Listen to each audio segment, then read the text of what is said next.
सब भगवान है तो थियोरिटिकल हो जाएगा, और थ्योरी भी समझना ज़रूरी है, लेकिन उसको प्रैक्टिकली कैसे फील करना है। जो भी वस्तु आती है उस मतलब उसका बेस आप मानसिक रूप से चिंतन शुरू कर दें।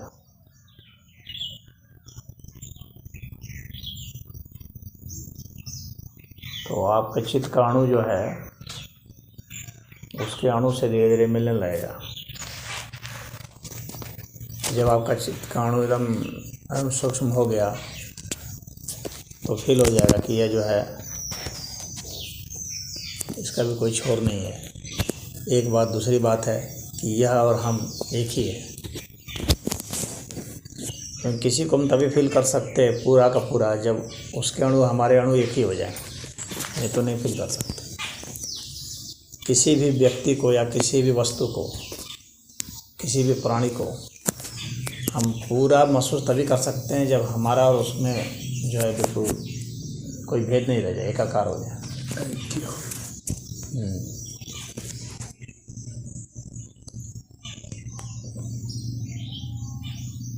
तो जहाँ भी कभी ऐसा लगता हो कि ये है लोहा है या ऐसे है, तब आप उसी के ऊपर जो है फोकस करना है, उसी को, चाहे कोई भी वस्तु उसको ध्यान में फोकस करना है, क्योंकि उसको हमको इन्फिनिटी तक ले जाना है। और ऐसा जब होंगे तभी हमको व्यावहारिक रूप से तब पता चलने लगेगा, तब आवेश आ जाएगा कि ये सब जो है अनंत है और सब जो है हम लोग सब, कहीं कोई भिन्नता ही नहीं, बस ये एक अस्तित्व है। और जो भिन्नता है बाहरी स्तर पर तो वही इसलिए क्योंकि उसके बीच का जो आकाश है वह पता नहीं चलता है चिदाकाश की वजह से, और उस आकाश की सूक्ष्मता का एहसास नहीं हो पाता है कि वह आकाश जो है वह कितना सूक्ष्म है कि उसके साथ है। क्योंकि आकाश की कोई आकृति नहीं होती है तो, परंतु उसकी भी सूक्ष्मता होती है, और जब वह पता चलेगा तो ही मालूम पड़ेगा अनंत है। और जब आकाश का बोध होगा तो ही भिन्नता का बोध होगा।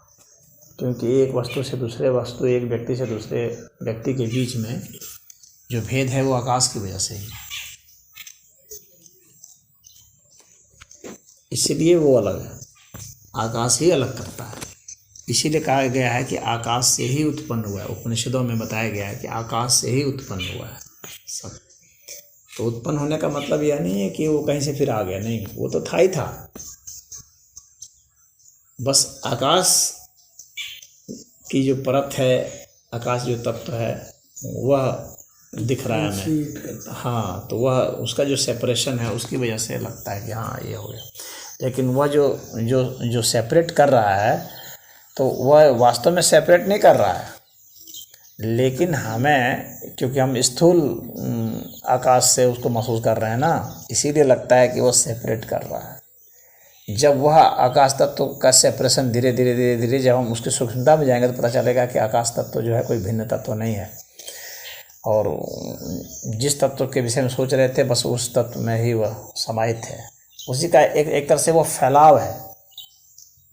जैसे कि कोई चीज़ जो है एक मतलब मोटे तौर पर इतनी दिख रही है जो ठोस रूप में, और वह जो फैल जाती है तो वह जो फैलाव है वही उसका आकाश तत्व है वो वही, लेकिन वो फैलने की वजह से, और चूँकि इतनी सूक्ष्मता है कि उसमें कोई वस्तु बोध नहीं है, और इसके कारण से ही लगता है कि वह जो है अलग अलग है और वह आकाश है, उसमें कोई वस्तु नहीं है। तो उसकी जो निराकारता की वजह से ही मालूम पड़ता है। इसके कारण ही वो लगता है कि वो अलग कर देता है। अलग कर नहीं रहा है वो, लेकिन हम इतने स्थूल बुद्धि से उसको समझने की कोशिश करते हैं, इससे लगता है कि वो अलग कर रहा है। तो आकाश के साथ जब वस्तुओं का हम मिलाप कर देते हैं तो हमें अनंतता का बोध होता है, और अगर नहीं कर पाते हैं तो हमें भिन्नता का बोध होता है। तो यह अखंड अस्तित्व हमें आकाश के वास्तविक विज्ञान को नहीं जानने के कारण ही हमें खंड खंड भी प्रतीत होता है। वास्तव में वही परम तत्व ही है जो बस सब कुछ के रूप में हाँ है। बस, और उसी को जो है हम स्थूल स्तर पर देखते हैं तो कहते हैं ये आकाश के कारण ये है, ये वस्तु ये ऐसी ऐसी ऐसी, सही है। प्लस गुरु जी ये सब जो है कंटिन्यूअसली परिवर्तित भी हो रहा है। हाँ, जो आकाश तत्व या जो परम तत्व है वह भी कंटिन्यूअसली परिवर्तित हो रहा है। परिवर्तित होता है, मतलब ऐसा नहीं है कि परम तत्व है और ऐसे ही पड़ा हुआ है, वो कंटिन्यूअसली इंटरचेंज हो रहा है। उसका जो, इसलिए इसको शाश्वत कहा जाता है, सनातन कहा जाता है। तो सनातन को हमको समझना पड़ेगा 3 अर्थ में, नहीं तो फिर सनातन को नहीं समझ पाएंगे, शाश्वत को नहीं समझ पाएंगे। क्योंकि जिसकी समझ थोड़ी हल्की होती है, जिनका बोध थोड़ा हल्का होता है, वे ऐसा सोचते हैं कि जो निराकार तत्व है वो शाश्वत है और यह जो प्रकृति है यह जो है ये परिवर्तनशील है। यह भी शाश्वत है, इसकी ये परिवर्तनशीलता में शाश्वत है, यानी ये ऐसा कभी नहीं आएगा कि इसमें परिवर्तन नहीं होगा। ऐसा कोई क्षण नहीं आएगा कि इसमें परिवर्तन नहीं होगा। तो यह जो परिवर्तनशील है यह अपनी परिवर्तनशीलता में शाश्वत है और वह अपनी अपरिवर्तनशीलता में शाश्वत है, निराकार तत्व और ये आकार तत्व। तो शाश्वत तो यह भी है, बस ये अलग आयाम में शाश्वत है। जो निराकार तत्व है वो तो चूंकि वो सूक्ष्मतम है अनंतता में, हाँ, तो इसलिए उसमें तो कोई परिवर्तन का कोई चांस ही नहीं है। वो सम पार्ट जब मिल जा रहे हैं तो वही परिवर्तन मैंने जो मिलना और वो है। अब इसके मध्य का एक परमुटेशन, इसके मध्य का जो है ना एक क्षेत्र है जिसको कि योग माया कहा जाता है। वो जो परमुटेशन कॉम्बिनेशन बन रहा है, हाँ, बीच का जो संधि क्षेत्र है योग माया कहा जाता है, वह जो प्रकृति और परमात्मा के मध्य का है। अच्छा, जो परमुटेशन प्रकृति और परमात्मा के मध्य का एक क्षेत्र है जिसको योग माया कहते हैं, जहाँ वो ट्रांजिशन हो रहा है। हाँ, वो ट्रांजिशन है। तो वह जो है वो परिवर्तन और अपरिवर्तन इन दोनों से ही सर्वथा भिन्न है और ये दोनों ही उसमें होते हैं। जैसे एक ही साथ दोनों नेचर है, इसको डिफाइन करना सबसे कठिन है।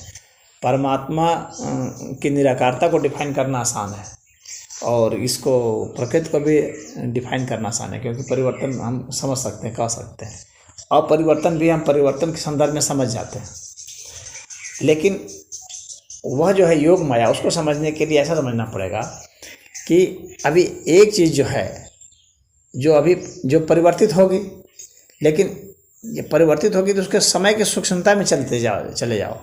और भाई अभी परिवर्तन हुआ नहीं है, लेकिन अभी परिवर्तन में उसको अब जाना है, यानी उसका परिवर्तन इतना सूक्ष्म है कि हम यह नहीं कह सकते यह परिवर्तित हो गया है, और वह अपरिवर्तन स्थिति में है, इतना सूक्ष्म है कि आप नहीं कह सकते कि उसमें परिवर्तन हो रहा है। तो वह शक्ति एक तरीके से जो शक्ति जो है, हाँ, जो उस अपरिवर्तन को परिवर्तन में जो व्यक्त कर रही है, हाँ, वह शक्ति जो है वो इतना सूक्ष्म है वह, हाँ, जिसके प्रभाव से ये परिवर्तन हो रहा है। हाँ, उसके प्रभाव से ये परिवर्तन दिखता है। तो वह जो है ना, वह ये मध्य का क्षेत्र है, तो वह भी शाश्वत है अपने में, वह भी अपना नेचर कभी नहीं बदलने वाली है, योग माया, हाँ, उसका वही नेचर है। तो वो इतना ज़्यादा सूक्ष्म है कि हम उसको उस वक्त यह नहीं कह सकते कि परिवर्तित हो गया या अब यह परिवर्तित हो रहा है, यह भी नहीं कह सकते।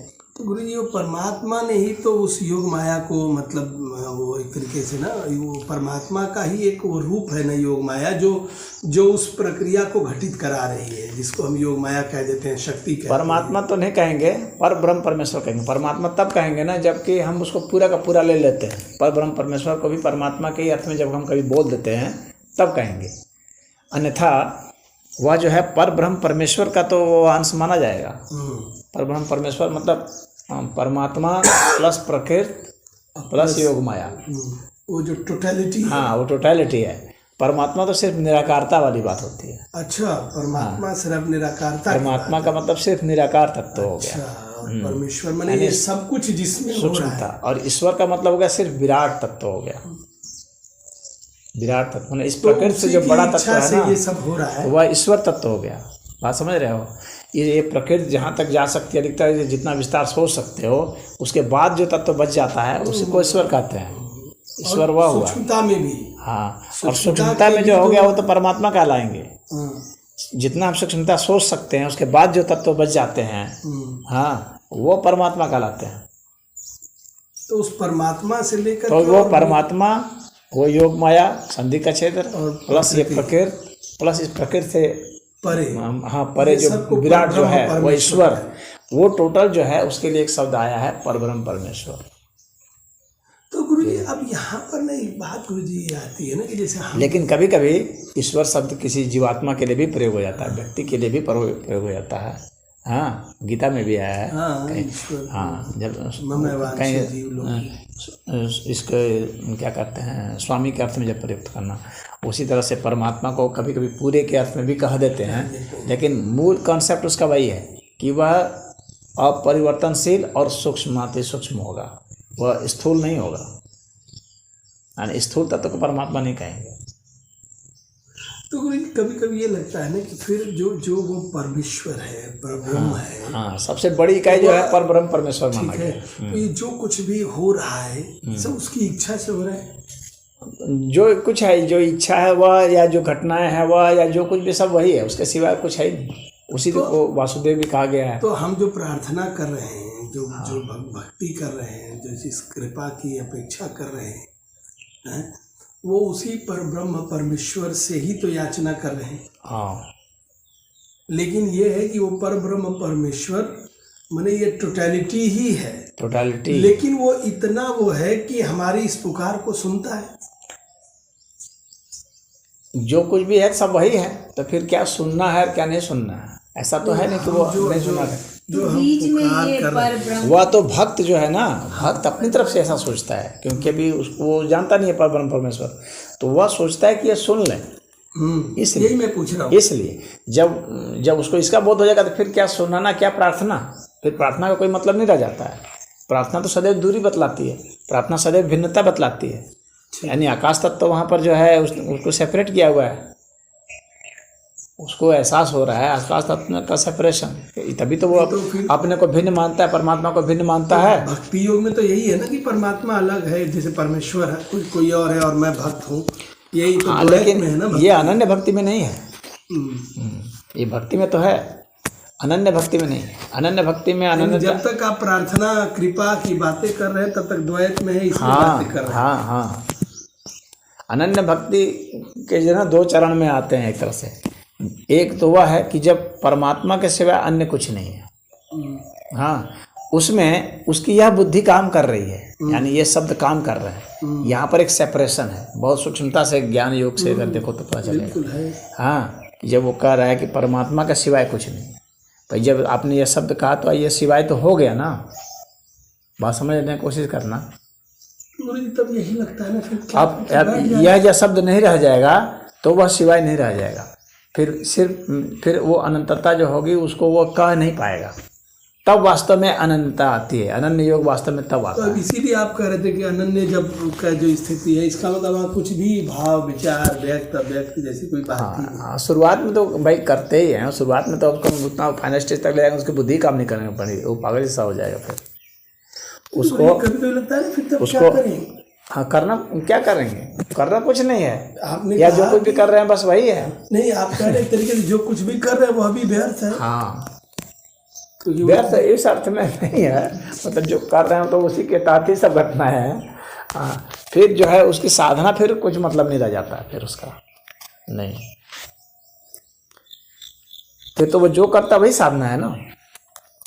फिर परब्रह्म परमेश्वर वो जानता है कि सब घटना है, सब भाव, सब कुछ सब परब्रह्म परमेश्वर ही है, उसी को उसको महसूस कर लेता है वो। लेकिन जो अभी साधक है, जो साधना कर रहा है, जो उसमें चल रहा है, उसके लिए तो भाई क्रम तो बतलाना ही पड़ता है, तो उसी सीढ़ी से उसी तरह से उसमें विकास होता है।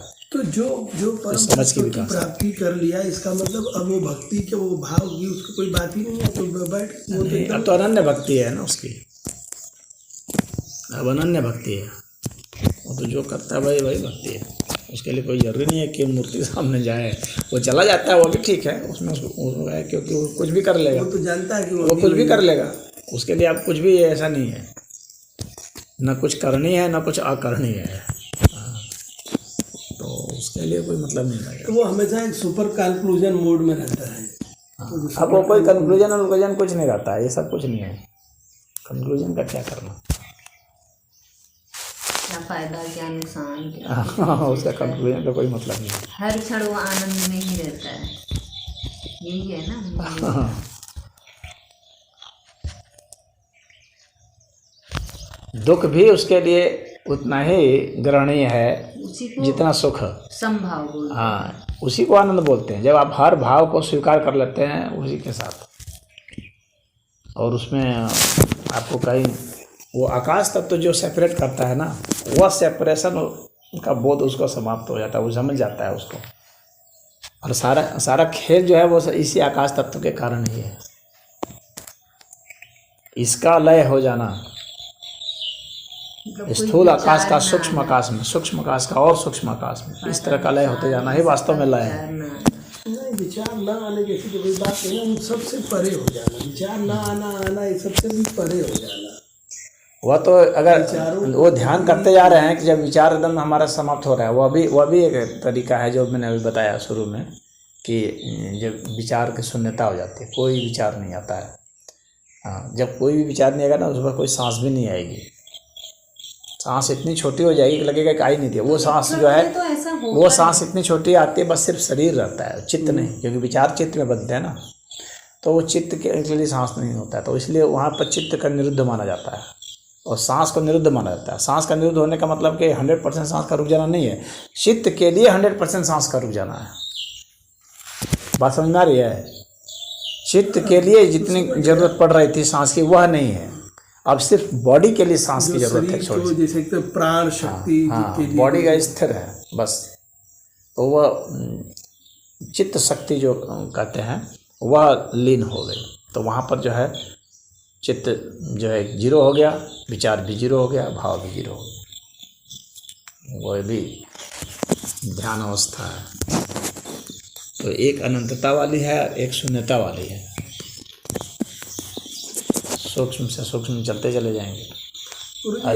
यही स्थिति आनी है मन कि क्या साधन क्या बेसाधन, क्या करना क्या बेकरना।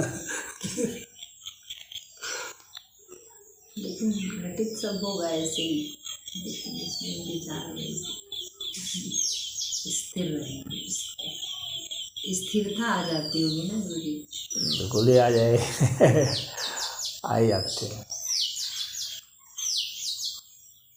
चंचलता सिर्फ सेपरेशन के कारण है। वो शून्यता की बात आप कर रहे थे, तो हाँ, वो तो उसका योग वालों को वह ज़्यादा प्रिय होता है। हाँ, तो वो जो योग में है, समझ रहे हो, वो उसकी ओर ज़्यादा इंक्लाइंड हो जाता है, वो उसके लिए वह ज़्यादा सरल होता है। तो यहीं पर थोड़ा अंतर आता है, जो ज्ञान योग से, ध्यान योग से, भक्ति योग से थोड़ा अंतर आता है, बहुत हल्का फुल्का। तो वह जो आप पूछ रहे थे, ये वो शून्य जैसा हो जाता है ना। हाँ, कोई विचार नहीं बनने लगता है। हाँ, तो वो कितने क्षण का मतलब वो होता है, जैसे ध्यान में बैठे हैं तो जो शून्यता है, जब एक उससे क्या हो, जब वहाँ टाइम अपने आप समाप्त हो जाएगा। हाँ, क्या पता कितना टाइम समाप्त हो जाएगा, तो उसमें हम समय के साधक की उस अवस्था में नहीं है, तो इसलिए थोड़ी देर गए फिर आ गए, फिर चले गए फिर आ गए। समय अवधि वहाँ नहीं रह जाती है, टाइम का उसको कॉन्शियसनेस नहीं रह जाएगा कि क्या समय गुजर गया। कैलकुलेट भी नहीं करना चाहिए कि कब चले गए कब लौट। बात समझ में आई? समय का बोध नहीं रह जाएगा आपको वहाँ, नहीं। समय का बोध जैसे ही आते हैं, इसका मतलब कि फिर वापस आते हैं आप। जैसे कोई विचार बनता है फिर वापस आते हैं, जैसे किसी घटना की याद आती है फिर वापस आते हैं। बात समझ में आ रही है? तो ये कैसे हुआ कि विचार ना आए, मतलब शून्यता? जैसे कोई विचार है ना, तो अब इसको हम कई तरीके से इसको समझा रहे हैं आपको। सांस जितनी बड़ी होती है, हाँ, उसके हिसाब से विचार बड़े होते हैं। यानी विचार के निर्माण के लिए सांस का चलना जरूरी होता है, बड़ा चलना, ठीक है। सांस जैसे जैसे छोटी होती जाएगी विचार कम होते जाएंगे। छोटी सांस लेकर के, धीमी सांस लेकर के आप विचार नहीं कर सकते बहुत ज़्यादा। आप कोशिश थोड़ा प्रयोग करके देख लीजिएगा, समझे। तो सांस जैसे जैसे छोटी होती जाएगी विचार कम होते जाएंगे। इसको अगर उलट भी बोलें तो जैसे जैसे विचार कम होते जाएंगे सांस अपने आप छोटी होती जाएगी। और एक बात और भी समझ लें, जो ज्ञान मार्गी हैं वे सांस पर ध्यान नहीं देते हैं, उनको सांस से मतलब नहीं होता ज्ञान मार्गी को, वो विचार पर वो देता है। तो वो विचार को ही वो समझने की कोशिश करता है, उसी में विचार अपने आप सूक्ष्म हो जाता है, छोटा हो जाता है, और उसे अपने आप ही उसकी सांस छोटी हो जाती है। और जो योगी होते हैं वे क्या करते हैं, सांस को ही छोटा कर देते हैं और उससे वो विचार छोटा होने लगता है। बात समझ में आ रही है। तो ये इस प्रक्रिया में थोड़ा सा अंतर होता है। बाकी वहाँ पर घटना तो वही होना है कि सांस छोटे छोटे विचार शून्यता आ जाती है या सांस निरुद्ध हो जाता है। सांस निरुद्ध होना मतलब विचार का निरुद्ध हो जाना, विचार का निरुद्ध होना मतलब सांस का निरुद्ध हो जाना। बात समझ में आ रही है। और विचार से ही भाव भी बनते हैं, या इसको ऐसे कहना है भाव से विचार बनते हैं, समझ गए। विचार शून्यता हो जाएगी तो भाव शून्यता भी हो जाएगी, बिना विचार के भाव भी नहीं होते। या भाव शून्यता हो जाएगी तो विचार भी शून्य हो जाएंगे। बात समझ में आ रही है ना। तो ये विचार और भाव, तो भक्त जो है ना ये भाव को लेकर चलता है। भक्त की जो भावना होती है, भक्त का, ज्ञानी का विचार होता है, योगी की सांस होती है। अच्छी बात भाव विचार। हाँ, तो ये वो भावना को शून्य कर देता है, ये विचार, उससे विचार शून्यता हो जाती है, और ये सांसों को शून्य, और ये सांस को शून्य कर देता है। ये तीनों अंततः तीनों शून्य हो जाते हैं। लेकिन गुरु जी आपने एक बार हम लोग कराया था कि सांस बहुत लंबी हो जाए तो भी विचार शून्य हो जाए। हाँ, आपने कहा दूसरी साधना है। अगर तुम 1 मिनट तक सांस कर लो तो अपने आप कोई विचार नहीं है। वह दूसरी साधना है। हमको और जिया जी को आप कराए थे, वह दूसरी साधना है। वह उस अर्थ में होता है ना कि जब व्यक्ति अपने भावों को जब नियंत्रित करता है, आवेशों को, तो उस अर्थ में फिर उसको उस तरह की साधना करनी पड़ती है। जैसे कि पहले व्यक्ति सोचे कि मुझे काम को, क्रोध को, इन सबको नियंत्रित करना है। इस अर्थ में जब वह करने लगता है तो उसको लंबी करनी पड़ती है। बात समझ में आ रही है।